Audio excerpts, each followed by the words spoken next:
Let me just take 1 minute and say what I think the real problem is, because I don't think it's just diversity as such. I think something else is much more pernicious is going on. I think what we're witnessing, and I've written about this some, is that we're witnessing as the country becomes diverse in a certain way, we're witnessing a withdrawing from public space, a destruction of public space. And it's not just in the United States, we're actually seeing the same thing in Europe. People like Jeffrey Sachs has written about this. I've written about it. And Jeffrey Sachs actually says the greatest threat to modern democracy is diversity. And he's talking again about a particular kind of diversity. And he worries that as Europe becomes more Muslim, people who are not really white, and in some kind of, that we'll see a destruction of the welfare system and a refusal to invest in all kinds of public infrastructure and a retreat to what people think of as a private space. And we saw that first iteration when they tried to integrate the schools in the South, when you had literally hundreds of school districts throughout the South creating private schools for the whites to flee to. We've never in this country had a robust public space that was inclusive. Never.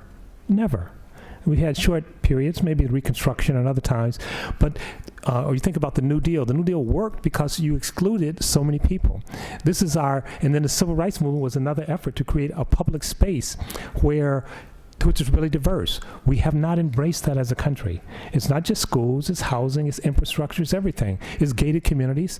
And so can we imagine a society where we have a robust public space that is really diverse across racial lines, immigration, ethnic lines, and religious lines? It's not clear that we can. It seems to me that's the challenge. And what we see is that basically, particularly whites who hold on this old view, they're being offered an exit strategy.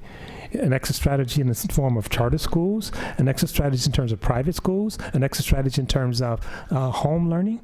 But all of it is still this country's long struggle with, will whites be forced or allowed or required to associate with the racial other? And the courts have been very solicitous in the answer and saying no. And when they said yes in Brown, they were attacked.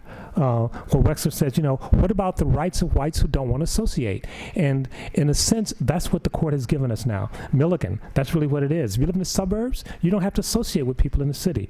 So we have these huge fundamental fights. It gets keyed up around school diversity, but that's just one expression of a much larger problem that we have in this country.